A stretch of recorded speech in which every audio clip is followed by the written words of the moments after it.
So, good evening, everybody. I will open our meeting today.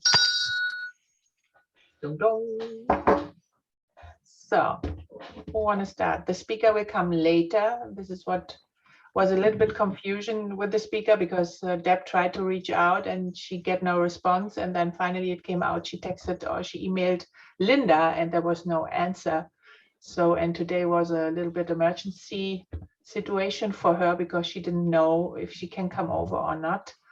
And because we had no response from her, we talked last Monday, we had our board meeting and we decided we want to talk a little bit over club business, right? Yeah, that was kind of where we were going the other day. So this is where I look to you guys about how you want to open this discussion. Jerry, What? do you want to open? Good. Do you want to begin this discussion about the visioning process and all, everything we discussed? Oh, we do have Vicky here at the moment, so why don't we kind of table all this for now? Yeah. Vicky is connecting to audio. Yes, and then it's a nice picture, by the way. Hi, Vicky. So she have no audio already. Yeah, it's still working.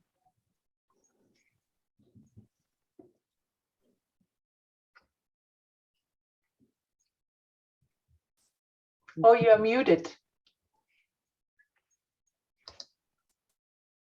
Wait a minute. Yeah, Oh, Vicky, you just need to unmute. There you go. Am I good? yes. Yeah, Yes. Well, hello. Welcome, welcome. Thank you. Sorry it's a little late. Technical malfunctions and things like that. Mhm. That's fine. I just opened the meeting, so you are good. So now I see Uta Mhm. Yes, and ma'am. I've had correspondence with Deb? Deborah. Yeah. Yeah, great. So it's great to be here. Are you expecting other people to join in on the screen or listen? They could possibly join as we're going along at this point. I see. Yes. We have a But- number that actually, we record this and we have a number of people that watch it afterwards too. Yes. Aha, Because they're in different time zones. right. So I see Florida, South Carolina. Hello from Toronto. Oh, okay. Yeah, and of course I have some small representation here. Is it backwards? Yep. Yes. I'm not very good at this zooming, but talk It's about all web right. stuff and social media and everything else. I'm okay, but not a lot of practice, believe it or not, with Zoom, over the COVID years. But it's great to join you. I have a free version of Zoom, so I think it will, stop doing its thing in about 45 minutes? No, Oh, you well. are connected through ours, so don't worry about Oh. that. But I will take a moment and introduce you. Great. This is Vicky Gray. She is the founder of Motress. Is it Motress? Motor, like motor. Motor S. Yep. Motoress. That was one of those things. I knew I was not getting that pronunciation right. But Vicky is the founder of something I am very, very fond of, which is International Female Ride Day. And so we invited her here this evening to speak about founding such a, groundbreaking event for women. And so I will turn this over to Vicky at this time. Gosh, where do I begin? Thank you for that great introduction. And it's really a pleasure to be here. I know you've tried to do this for a couple of years. And even today with Female Ride Day, just a couple months, actually less than 8 weeks ahead. It's crazy for me. So it's a really busy thing. It's in over 120 countries, probably more. I just don't have time to tally it up, but it's really a huge thing. And this is the 16th year. So, Wow.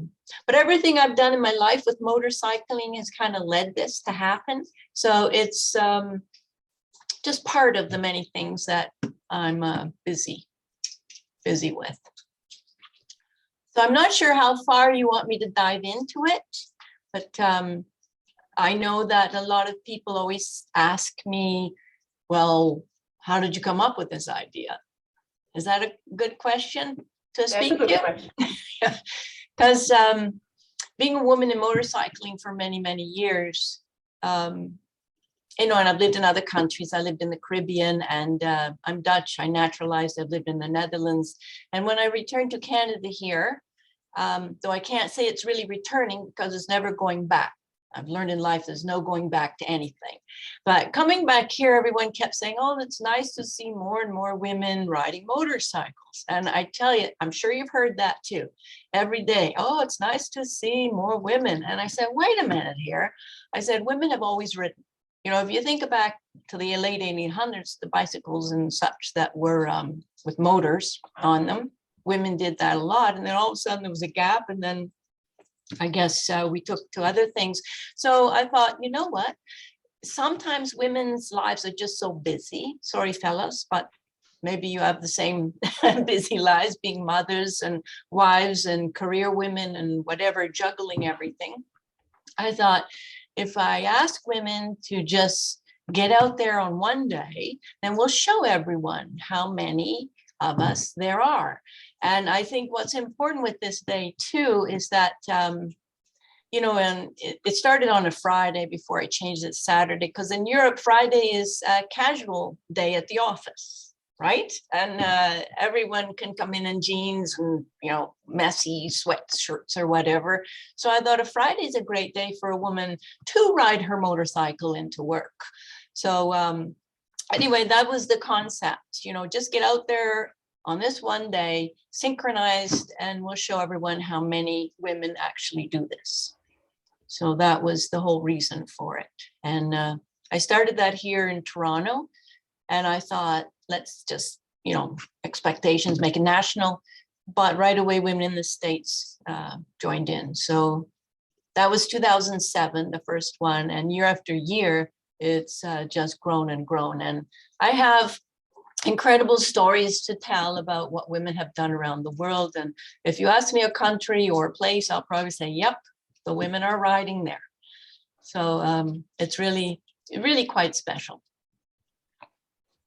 But was it for you when you say you are coming from the Netherlands, or you lived in the Netherlands? Did you not have the feeling that there was more women in Europe than they are in America?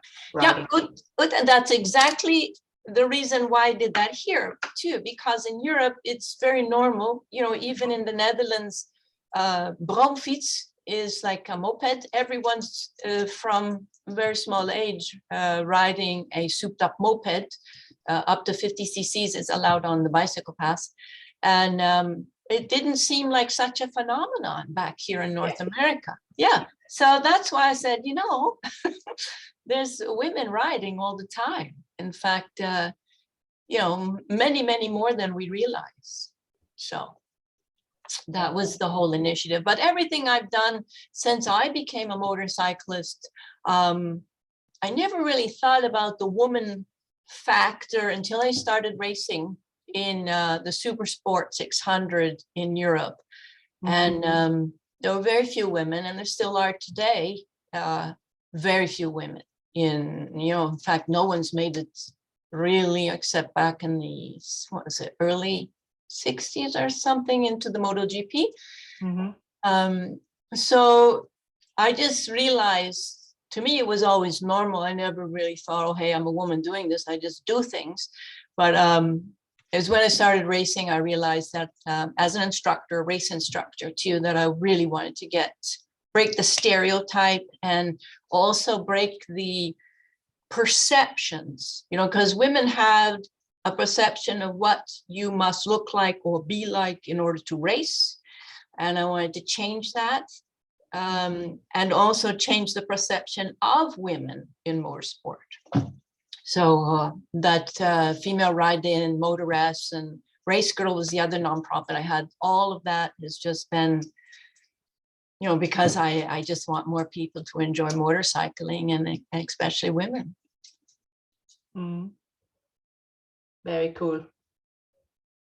Well, it's not a new thing, right? It's just, it's funny too, that still today I meet women who just get into motorcycling, and the next thing you know, they're going, yeah, I want to get more women. I said, well, you know, a lot of us have been doing this already. I'm sure yourselves, if you look at the Motor Maids, that's the big American name, you know, Dot and I forget the other lady's name, you know, their attempts too were to try and encourage more women to get together. So it's not a new game. No, Deb have her experience as well, because she brought the women in Houston together. So this is how we met, because she is very active in that. Or say, who was that again? Me, Deborah. I Deborah, actually, yes. I host a yearly IFRID ride, but I also am the founder of the Houston Area Women Riders. I have almost 1,200 women riders Wow, just here in our metro area, and that's it's- fabulous. I've spoken at conferences about it, because community building, that we are community, and you know, we deal with some interesting things every day. So if it was one more thing that we could kind of put a point on the calendar and say, okay, and actually I tell people, I don't care, ride with me, just go ride on that day. Yeah, Be seen, because that's how we make a difference. yeah. And you know, it still just boggles my mind how in 2022, and I'm sure you have this, I know the fellows are enjoying this conversation, but you know, if I ride always on my own, it's just been my thing. And I'll be someplace, you know, and again, someone will come up and say, wow, are you on your own? And that's your bike? Mhm. You know, right? And you know, it's just so crazy after all this time that's still a question. It is. What I've encountered with new women riders is that they get their license. So they go through this whole process. They bought a bike, they get a license, and they're afraid to take that next step, which Mhm. is actually getting it out of the garage and riding. And that was part of our initial mission as a group, was to help them get over that initial hump. And I could say 90% of the time we get them out, we take for a ride. Now that, you know, they're getting used to the feel, you know, stopping, going, stoplights, traffic, whatever. And 90% of them are like, I can do this. I got it. Yeah. And that's what's really cool about it. You know, there's a smaller percentage where it's like they're nervous, and we can help them get so far, granted. Right. But yeah, it's a really interesting dynamic. And actually, my husband and I were just talking about this today, because of course the price of gas has gone completely crazy. And the last time it did, many years ago, that's when a lot of people went out and they bought motorcycles. Mm. And so we're kind of like, wow, are we about to see another surge of people, of new ridership? Because they're like, wow, I don't want to pay. I mean, today, I want to say I have a big pickup truck, and I put in $51, and that was a half a tank of gas. Wow. So you know, it's one of those moments where it's about $4 a gallon here in Houston, and it'd be very interesting to see how this shakes out. Well, you know, with COVID, I don't know if you heard any of the stats, but we had in the first year of COVID a 22% increase in motorcycle sales. And I'm an instructor. I license for different levels of licensing for the road. And my God, I had people texting me saying, please, can't you squeeze me into a course somewhere? It seemed with leisure time that everyone said, hey, let's go motorcycling, which was great. So it's been booming up here since COVID. Yeah. That is true. That is true. A lot of people really picked up the hobby of it, because it was something they could do that would get them out in the fresh air, that, less confining, kind of wrap it up however you would like. But Yeah. we really saw a big surge in that, and people just getting out there and do it. And I do have a funny story about that first year, because was that the year we canceled it? We moved it to August. That must have been Yes. that year. So what ended up happening? Yeah, I actually, there were two. Women still went out in May. So actually, this year is officially the 17th edition because Well, there was two. And it's funny because the year of COVID, 2020, the 2020 year of COVID, we had a ride, we were gonna do all this official stuff, and we ended up moving it to August. Right. But that May came, and it was nice weather, and people were tired of being at home. And so I said, well, we called it our unofficial IFRID ride. And I had like 40 bikes show up. I mean, it was Wow. like crazy. And a lot of great memories. A lot of people got to meet that day. And I mean, you could tell there was such joy. Yeah. We took a great ride. We went out to a great restaurant. People got to hang out. And that was the really cool part. And then I held a second event, which was even bigger. So, Wow. that year was huge. It was a huge year. So how many International Female Ride Days have you participated in? Okay, I have been riding for approximately 10 years, and maybe almost 11. And I want to say I really came into my own in the last 8 years. And do you remember, you may or may not know her, but Joan Krenning was the one who really introduced me to a lot of the different women's organizations and different groups. And that's kind of how I found it, because I had never heard of it. No. And so we've been able to kind of take that here in Houston. And now, I have dealerships wanting to put together rides. I have all sorts of IFRID activities now, because people have really recognized it. I'm going to say in the last 4 years have really gotten onto it and said, yeah, we need to do this for sure. So yeah, it's just great, and the thing is, though, you have to still sort of manage it, because for a while in the beginning, some women started to change it. And some women even tried to say, oh, forget it. I'm not going to do it on Saturday. I'll do it when I feel like it on Sunday. So I have to, sort of encourage women and say, look, the whole idea of it is that we do it together on this one day. That's the power. So through the years, it's sort of, tried to change direction. But now I think, more people know about, but honestly, there's still a lot of people who just aren't informed about a lot of things in motorcycling. I can sit here and talk about, some of the names racing over in Europe, and people go, I don't know who those people are, never heard of them. So we tend to just, I think it's enough information in our own regions and worlds, but people like you, Deborah, who are continuing to, carry the torch for it and spread the word. It's so important, to carry on with it, to build camaraderie. There's so many great things that happen out of International Female Ride Day. And, I went to India one year, and that was just spectacular. There's a group over there, the Bikerney, that formed a club in 2011. And that was also motivated because of Female Ride Day. Said, yeah, let's get a club in India. And now they have hundreds of women all over India. There are only 4 of them in the beginning. So I went over to celebrate with them.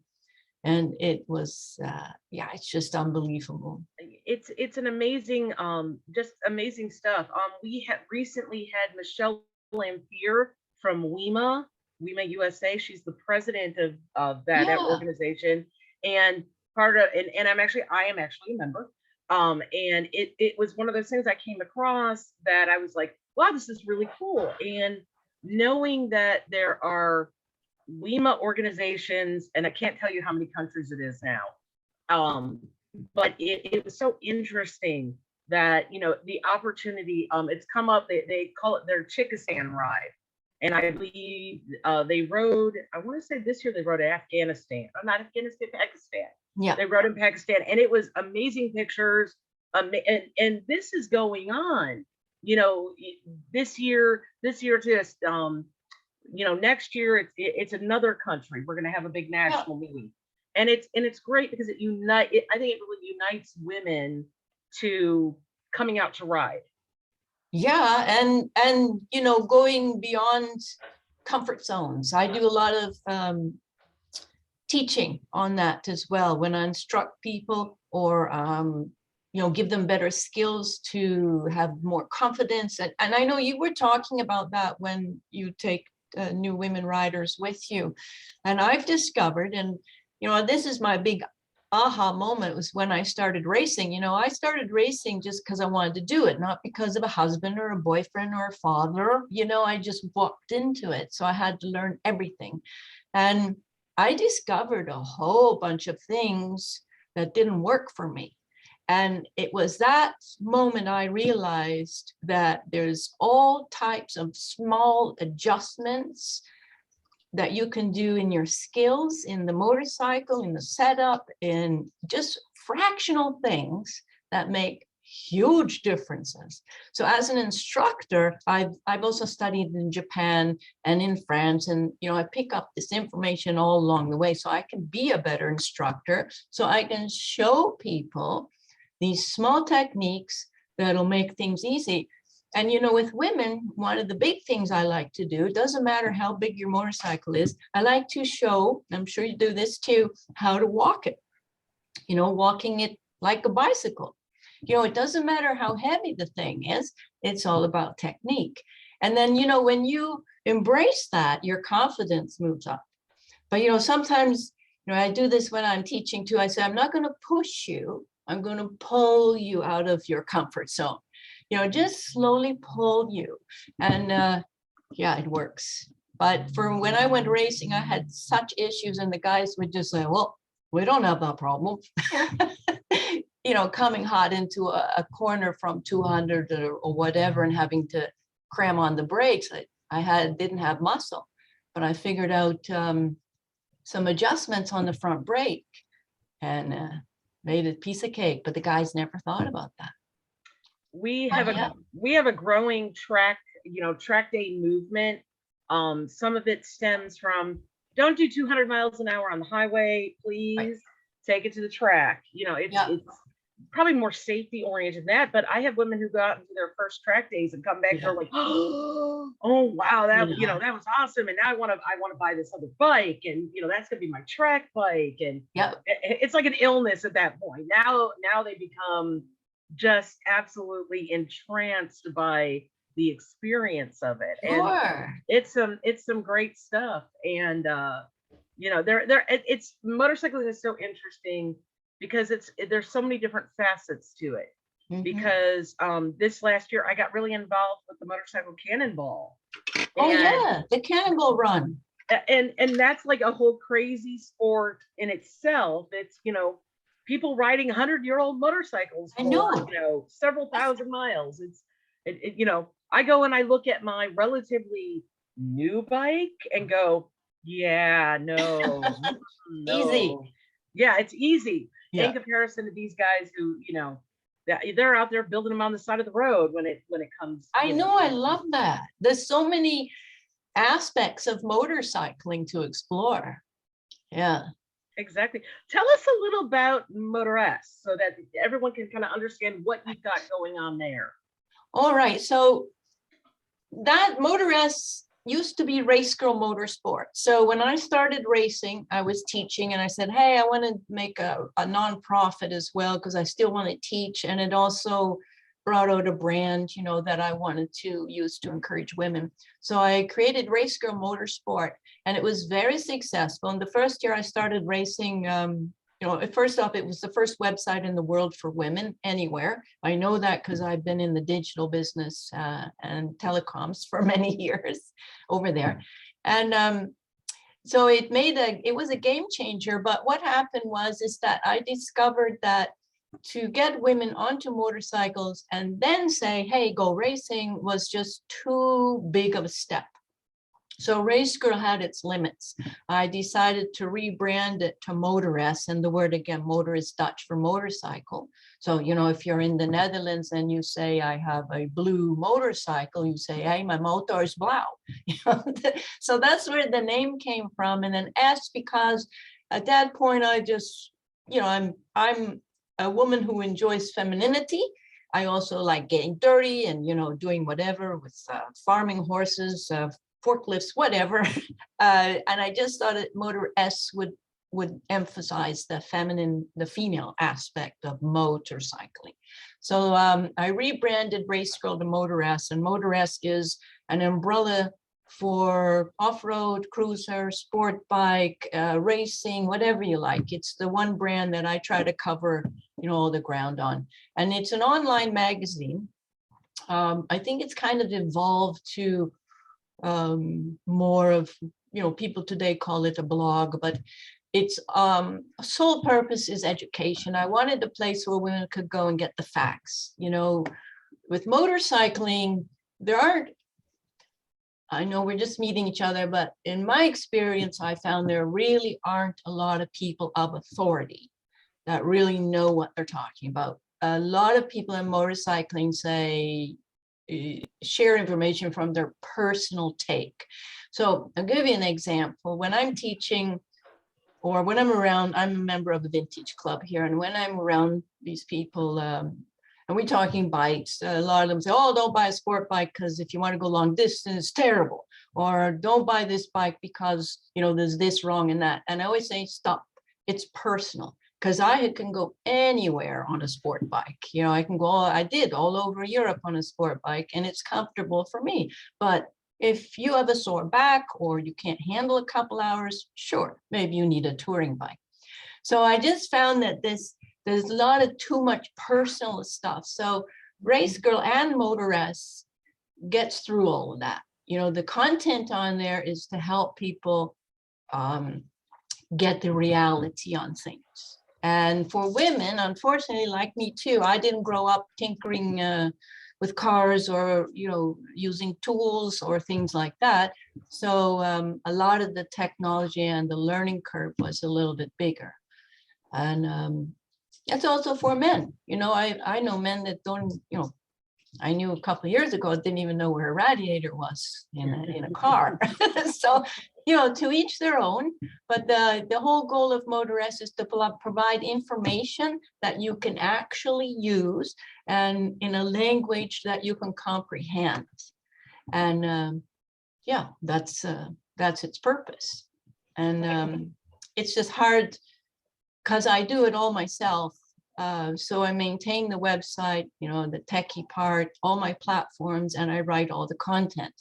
So you have a lot of content there, like how to ride in the rain, or what is push steering, or a popular article is 6 fabulous motorcycles for women. But it's still, the content is still great for male or female. But of course, when I review bikes, I am a woman speaking of it, but still I know about racing and off-roading and different things as an instructor. So I think that the real reviews speak to all genders. And it is very true. I completely agree over the subject of, well, you know, somebody told me I should buy X, insert whatever motorcycle you want to talk about. And it's like, no, I basically tell people they need to go into all these different places, put their butt, and actually it doesn't matter if it's a man or woman, actually, now that I think about it, go put your butt on as many motorcycles as possible. You have to find what's going to be comfortable for you, because what may work for me may not work for you. And I see it every day. And there's no perfect answer. There's no perfect answer. But you know, and I always say to people, well, first off, you just got to narrow it down. You know, like what kind of riding are you going to do? Is it weekends, or are you a commuter? Do you want to do some long distance stuff? And then, you know, at the end of it all, it's personal. You know, some people just say, I really want to get that chopped out Harley with the extended front forks and all this nonsense. Okay, life is short. Go for it. I had it. Yeah. My first bike was a Kawasaki, and she was very high. And somebody told me, "Oh, you need to ride. Of course, a guy. You need to ride a bike like that because you are tall, so you need a tall bike." No, it's not true, because when you make long distance and you have a bike like that, your butt is burning so fast, when you are on a long, that makes no sense, But David asked a question, and he said, and we really appreciate Oh, that, there's David, David. I put my uh, glasses. that in the most of the times, it doesn't matter you are a woman or not, but special motorcycle. I give you an example. When you go in a shop, and I have really issues to get fitting clothes for myself. When you go in a motorcycle store and you ask for women protecting clothes, because women are riding under 15% of the whole market for the numbers of motorcycles they are licensed. This is why we have only a certain amount on dresses. So, and most of the time it's very small, tiny persons, and when I'm going in, I have really issues to get something in, I'm not big, but I'm tall. And this is really an issue for the possibilities they give you. So it may be not an issue for you, and that's very cool, but it's a lot of other people think differently about that. And in other countries for sure as well. And I was surprised when I came to America 10 years ago, that there are so less women riding here. So really, like in Europe, I know it from Europe, and I love the Italian ladies. They are always styled very nice, and they are really crazy on the bikes, honestly. Yeah. So I really like them, but I was surprised that it's not this thing. The women are sitting most in the back in America. This is what I saw. So I was really surprised when Deb built this group up, and we just get 1,200 women, right? It's unbelievable. Yeah, I wanted to just comment on the gear factor, because this has been an issue for women forever. When I first started riding, I just got a made-to-measure suit, that was it. And I used to go to the punk shops in Toronto to buy funky boots that looked good on the bike. But the problem with gear is that there is gear out there. It's just that the dealers have a hard time stocking it, because, they get stuck with it. And women, we're not easy to fit. That's true. We have different upper bodies than lower bodies, or, it's all different. And in fact, I always say that it was whoever it was that one year that decided to make bikinis available in separates, in bathing suits, where, when I was younger, you had to buy the whole bathing suit, whether it fit on the top or not. But then someone said, okay, well, let's sell the top separate from the bottoms. And I thought, that's genius. So I think with the gear too, there are a lot of options actually. It's just that the retailers can't invest in those options because they're so vast, and then they get stuck with the inventory if that particular woman doesn't come in to buy the certain one for that size. So it's like a catch-22. But in Europe, you can make more custom. There's a shop, and I couldn't find one here. So yeah, but it might be maybe it's the American market. Yes.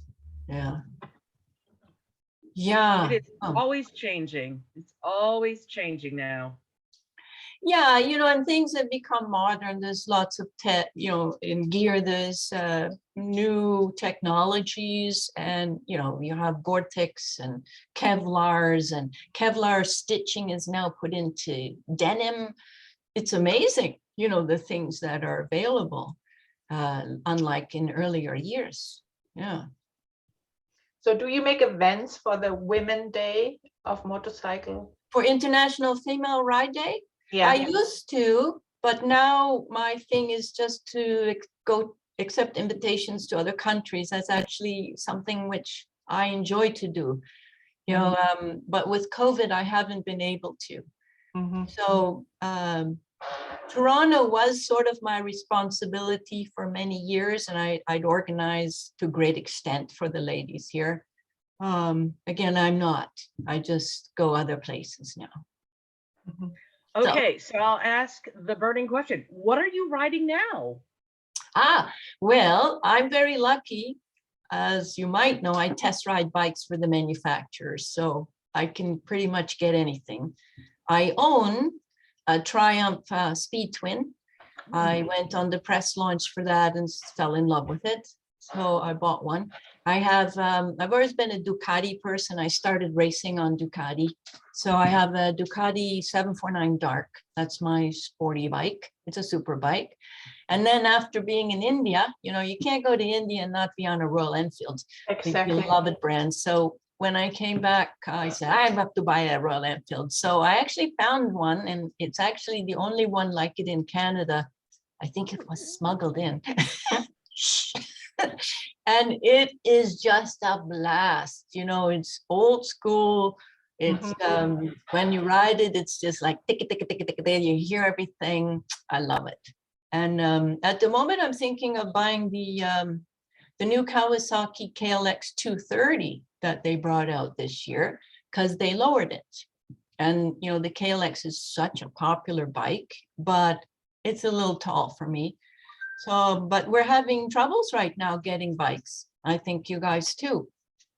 There's some complicated times going on Yeah. around here, and it's affecting a lot. It's between COVID shutdowns and things, you know, finally starting to pick back up, and now unfortunately Yeah. what's going on in Europe, it's complicated to say the least. Yeah. So those are the bikes that I own. I'm looking to get, because I love off-roading and I just should get back into that.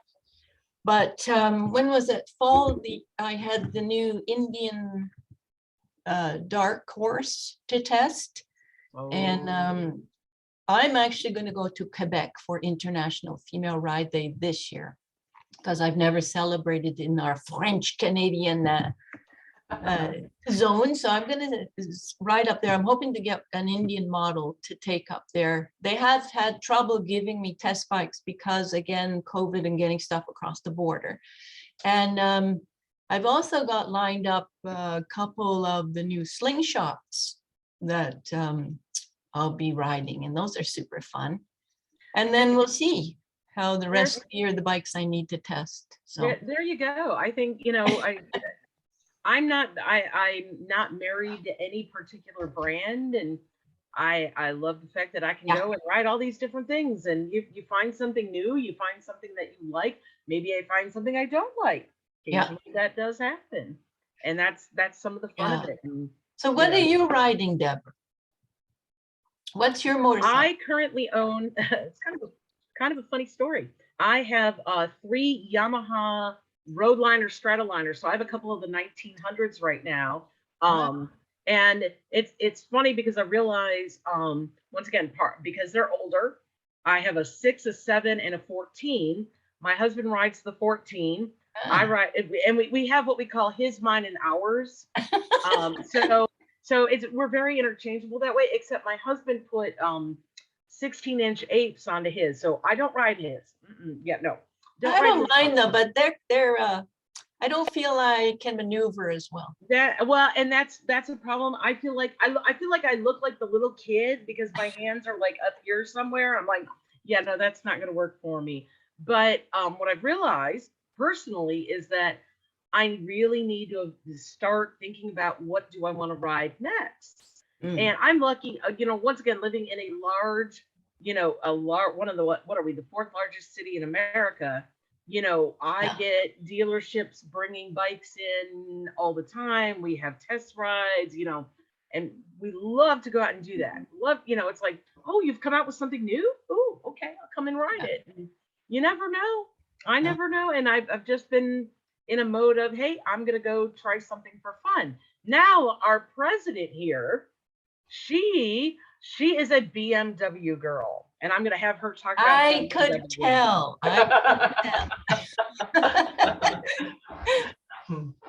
Yeah. But you can't go wrong with the BMW. Yeah, but because I'm tall and I like to go long distance, I have a 1200 GS. Yeah. And yeah, it's a nice bike. Yeah, I did my first iron butt on the, I got from BMW one of the GSs. What was it? Or was it an F700 at the time? Yes. Yeah. Mm-hmm, I think so. mm-hmm. Yeah. Yeah, but your problem will be the length with the legs, right? I would be what? You will have the problem with the legs, with your legs. Yes, some of those GSs, but you know, the ones with the lowering seats and stuff, it's okay Mhm. for me. I'm just average height. It's no real big deal. One bike what I had also was a MZ Bagheera. It was a supermoto. Yes. That was cool as well. But Texas is not made for that, honestly. No, but again, you know, I could go all across Canada on my old Royal Enfield. I wouldn't mind that at all. By the way, in not far from the town I'm growing up is a European dealer, main dealer for Royal Enfield. Oh yeah, nice. Yes, and I saw one the first time with a diesel motor. They need 1 liter for 100 kilometer or something like that. Yeah. Yes. Yeah, they're not the best made motorcycles, honestly. No. You know, they're just, Yeah.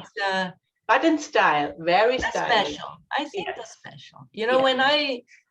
when I had my last night in Mumbai before I came back to Canada, the Mumbai Royal Enfield Club was invited because so far my trip had been mostly with women. And so the Royal Enfield Mumbai Club joined in the farewell party.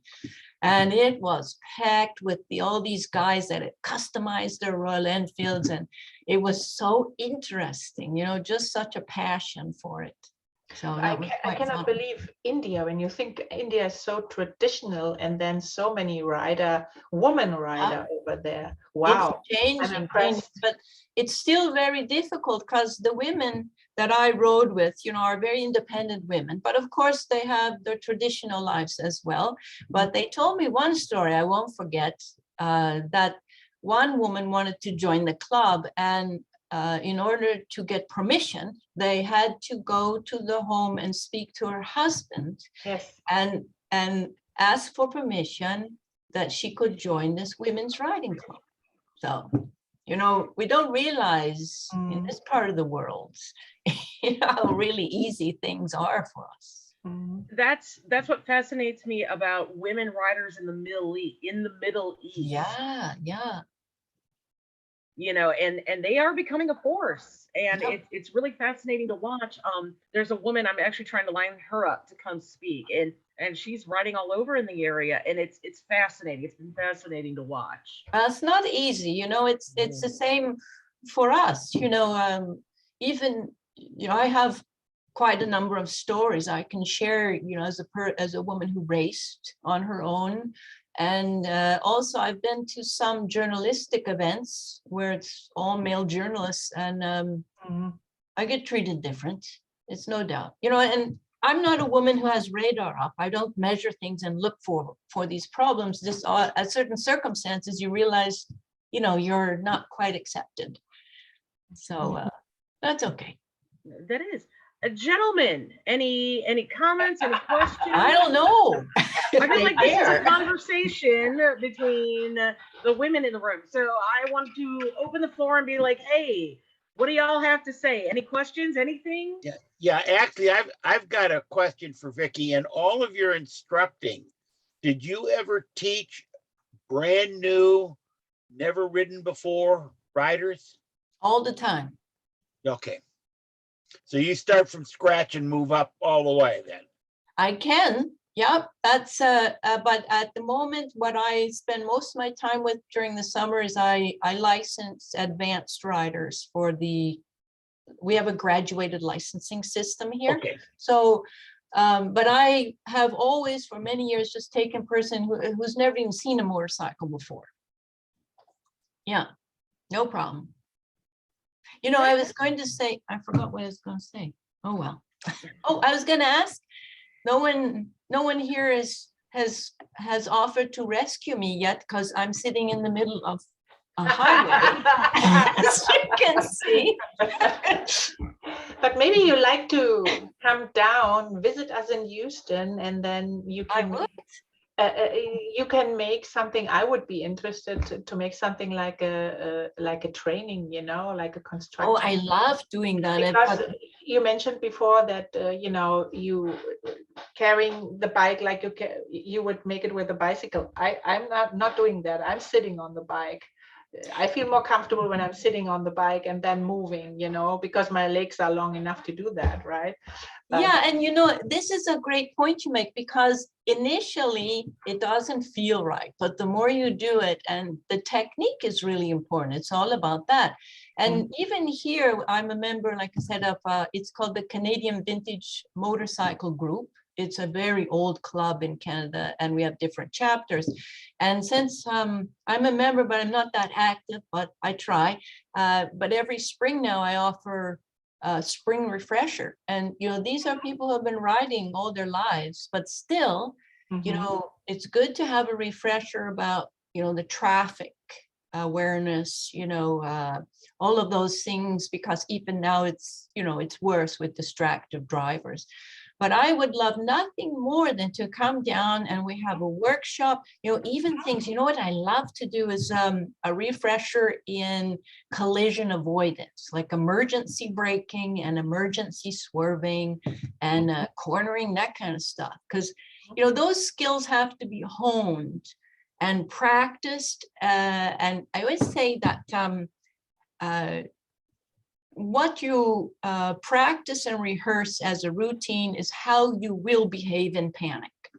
So you have to like ingrain it as a reaction. And I often say to people, you know, when I was a young girl and I watched horror movies, and all you'd see is monsters coming after women, they're just standing there and screaming, because that's what they, I guess, were, you know, conditioned to do. So it's just like in a collision or an emergency situation on a motorcycle, is that your panic will, and the way you react is how you have trained yourself to react in that circumstance. So that stuff is really important. And I think the training, you know, I made a construction training on the bike many, many years ago in Hungary, actually on a small racing course. Yeah. It was cool because it was the first time I really could feel how I'm, you know, have to lean, you know, with the hangover technique, or, you know, how I can go on the classic way, you know, how deep I can go also with the machine. So that was for me, and also how I can use the whole line, you know, not only be on the right side, on the middle, or, you know, how I can use this one. So that was a weekend that gave me a lot of better feeling for the motorcycle, actually, and for my own, what can I do? What can you expect? You know, if you do this, how does that feel? You know, and get to know it's good when you can do that with your own bike. Was that with your own bike? Yes. Yeah, that's so good, because, you know, using a lot of these courses on the track, you can use a track ready bike, but that doesn't help you understand how your bike will handle and its suspension and all that. Yeah, exactly. But we made all the mirrors away, you know, that nothing can break, things like that. So yeah, this is how I found it awesome. Yeah, that's really good. Say, Vicki, could you explain the licensing in Canada? What type of license you have to have? Yeah, our licensing is a little bit different per province, but for Ontario, it's a graduated licensing. It doesn't make any sense at all. So, you know, for motorcycling, same as via a car, it's called an M class license, and there's M1, M2, and then the full M. So right now, if you want to get on a bike, you can walk into the drive test center and just answer a bunch of questions, and you'll get an M1, which is a temporary license, good for 90 days. So a lot of people I've met just keep renewing those. They don't really actually get properly trained. So it's just, remember, answering a bunch of questions. But really, we're trying to make that the rider training mandatory. But if you want to take a rider training course, you have to have that M1. And then you can go in and take the training in a parking lot. Then in the afternoon, you get examined with some, some skills, and you get an M2. And then when you have the M2, you have to own and possess that for a minimum of 19 months if you took a safety course. And I think 22 months, I always get mixed up, if you didn't, before you can upgrade to the M. And then when you upgrade to the M, it's a test, different level, mostly a lot of traffic stuff. And then you have the full M, and that's it. So I think the concept is I wanted to slow people down a little bit, because there's only a couple restrictions. On the M1, you can't ride, on the highways, you can't ride at half hour before dawn, half hour after dusk. Sorry, when it's dark. You can't ride passengers, 0 alcohol. Who drinks and rides anyway?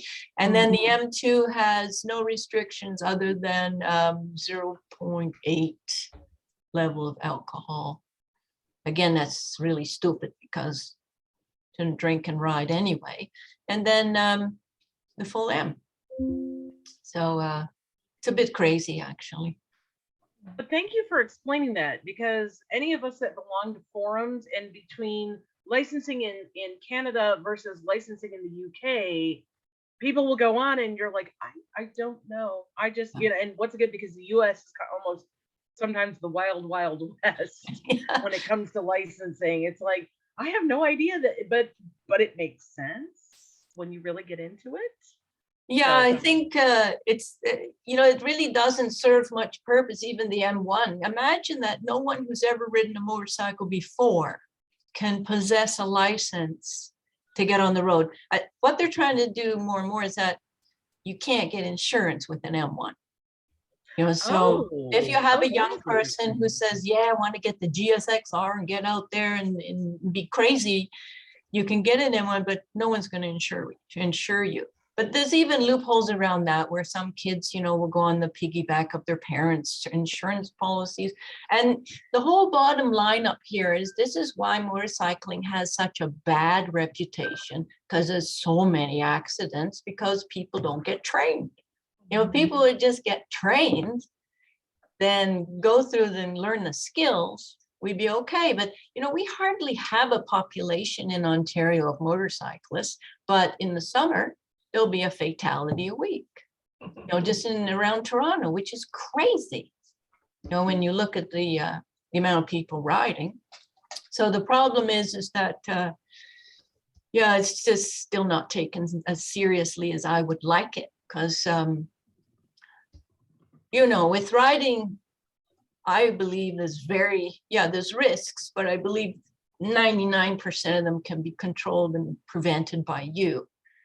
If you have the right skills and mindset and all that jazz. So, Vicki, when you're talking about the training, do you have a province by province school that's set? I mean, do you have laws or regulations in each province that has an organized training? Yeah, first we have the Canada Safety Council, which has developed the curriculum from West to East Coast Canada, and that curriculum is only available through a college. So they will sell that curriculum to a college, and the college takes over training. Then there are private companies who have submitted curriculums to the Ministry of Transportation and have those approved. But that's about it. And there's a lot of criteria if you want to open your own school from the ministry. It's okay, you can do it, but you have to teach all levels, of the M licensing. And they audit you every so often. And are the privates that put and submit for a school, is that province by province, or is it Canadian wide?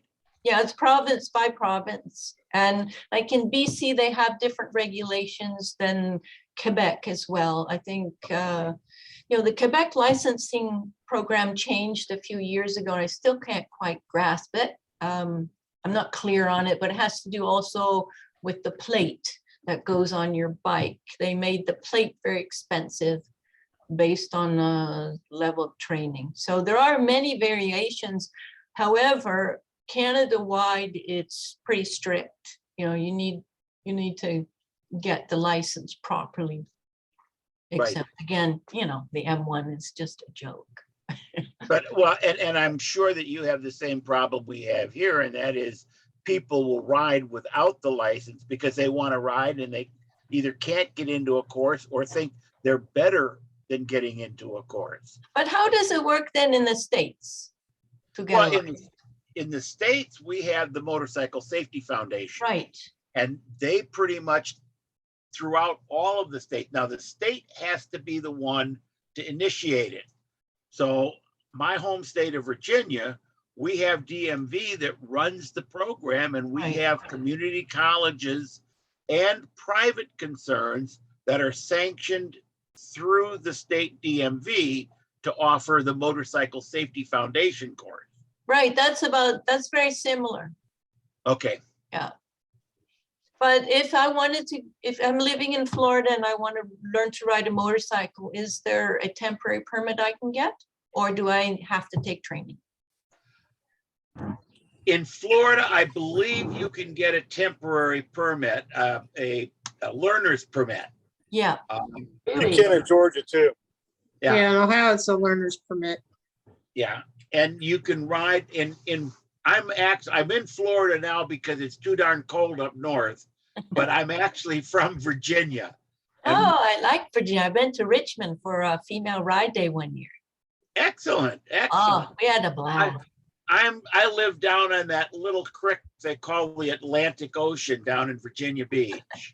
Very nice. But we have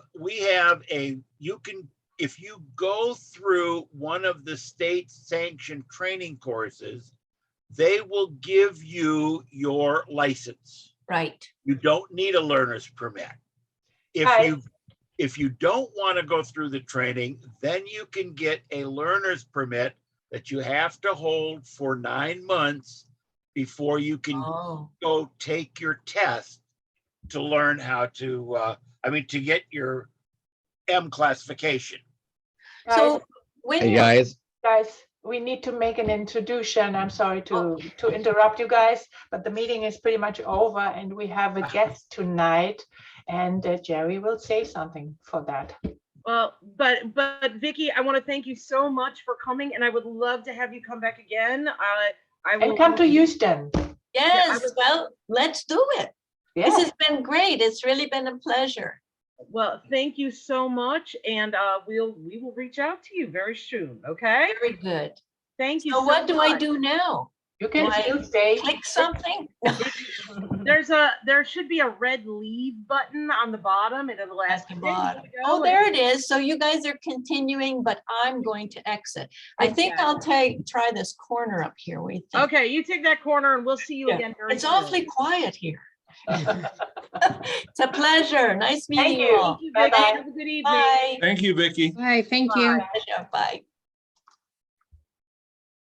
Guys, I'd like to introduce you. We had a board meeting the other night. We have an application for a new member for a full membership from Melanie. She goes by the stage name of Kay on here.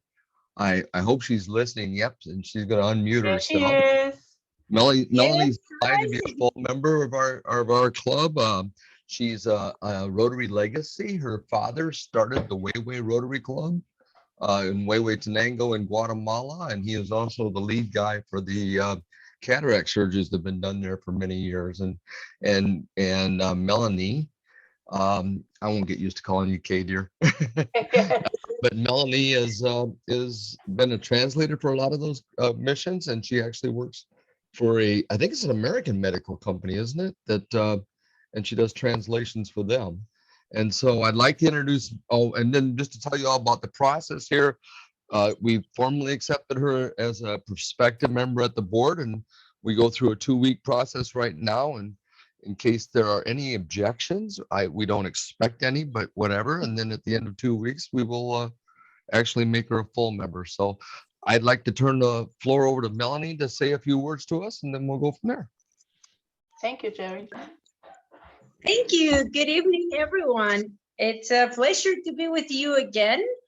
And well, my name is Melanie. I'm also known by Kay on my bike. My friends call me Kay. That's what my helmet says. It's easier. It's shorter than Melanie, but you can feel free to call me Melanie as well, because also everyone calls me Melanie. Only the bikers call me Kay. I live in Guatemala. I grew up in Guatemala. I am half Guatemalan, half American. I'm from California, but I lived in Canada also. And I have 4 kids. They are 12, 10, 8, and 2 years old. My husband is a dentist. He also is a biker. I made him I made him a biker. He didn't actually like bikes before. And well, that's, and as Jerry said, I work for Language Line Solutions. You're muted, dear. There you go. She broke up. Interpretations for people that don't speak English and live in the United States, and the doctors that speak English and have patients that are Spanish speakers. So I basically do that every day. What motorcycle do you ride now? Aha. I have 2 bikes. I have, well, my bike is a 1200, a BMW GS, as the president. But since I made, and that was my bike, but since my husband liked becoming a biker, so he said, I'm gonna try your, I'll buy a little one for me. And then he bought an 800 for him. But at the end, he actually liked more the 1200. So he left me with the little one and he uses the big one, but I actually use both. We are switching bikes when we go out. I have a ride this Saturday. I'm going to go about, those are going to be like probably 400 kilometers, but 90% of the route is going to be off-road. So it's gonna be a tough ride this weekend. That's a long day off-road.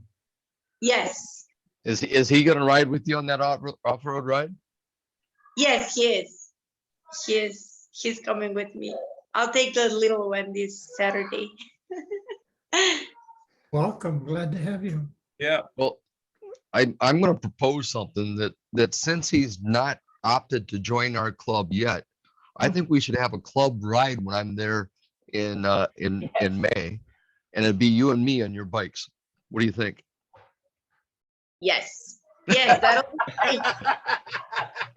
What a con artist, Jerry. Hey, I've met him. We can pull this off. I can take you. Yes. So welcome, first of all, for you. And I think there is nothing coming in the between. So we are glad to have you. And hopefully we can all make a ride together soon. Yes. So I think I need to bring you on the reminder list. Oh no, the technique will make it later. You know, when you are a full member, then from the club runner, and then you are on the list anyway, and then you get the emails and everything. Okie dokie. So who want to join or lead us in the 4-way test tonight? Jerry, would you like to do that? 4-way test of the things we think, say, or do. do. First, is it the truth? Second, is it fair to all concerned? Third, will it build goodwill and better friendships? And fourth, will it be beneficial to all concerned? And fifth, Will it be Will fun? it be fun? And sixth, will anybody find out? No. we can make that on. So guys, thank you for the meeting tonight. Bye, everybody. And Bye. Bye, all of you. Welcome, Have a Kay. nice Thank night. you for the club runner. Oh, you're welcome. No, Jerry, he